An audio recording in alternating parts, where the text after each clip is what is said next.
आपण पाहताय झी न्यूज मराठी आजचा महाराष्ट्र। प्रत्येकाच्या विचार स्वातंत्र्याला जागतिक पातळीवर हक्काचं व्यासपीठ उपलब्ध करून देण्याची किमया इंटरनेटवरील ब्लॉगिंगमुळे साधली गेली आहे।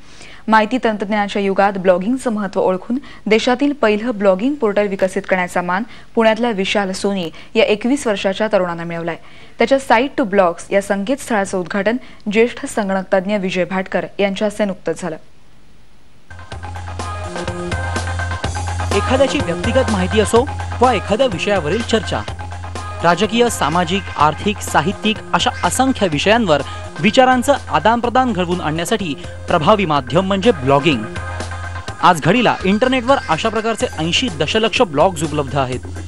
ब्लॉगिंगचं वाढतं महत्त्व लक्षात घेऊन देशातलं पहिलं ब्लॉगिंग पोर्टल विकसित करण्याचं धाडस केलंय MIT स्कूल ऑफ मॅनेजमेंटच्या विशाल सोनीनं।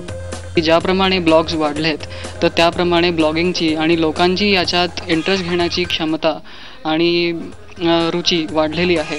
तर ह्याच मी यांचंच उदाहरण घेऊन लोकांसाठीच, जसे अमेरिकेत इतर वेबसाईट्स आहेत, ब्लॉगर आहे, वर्डप्रेस आहे, तसाच मला वाटलं की आपल्या इंडियाला सुद्धा एका साइट टू ब्लॉग्स, जसं आता हा प्रयोग केलेला आहे तसं इंडियाला सुद्धा एका वेबसाईटची, एका ब्लॉगिंग पोर्टलची, एका ऑनलाईन वृत्त माध्यमाची गरज आहे। आता असं वाटतं की आपल्या यंग जनरेशन नवीन कंपन्या तयार, आपल्या स्वतःच्या स्टार्टअप कंपन्या तयार कराव्या आणि याच्यामध्ये हे झालेलं जे एक्सप्रेशन आहे आज मला पाहत आहे अंडरग्रॅज्युएट मुलाचं, म्हणजे खरोखरच एक नवीन किमया मला दिसते याच्यासमोर।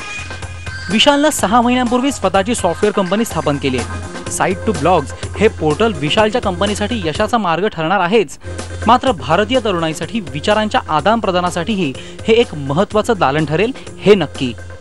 अरुण मेहत्रे, झी न्यूज मराठी, पुणे। उद्या सकाळी 7 वाजता ताज्या घडामोडींसह पाहत राहा झी न्यूज मराठी।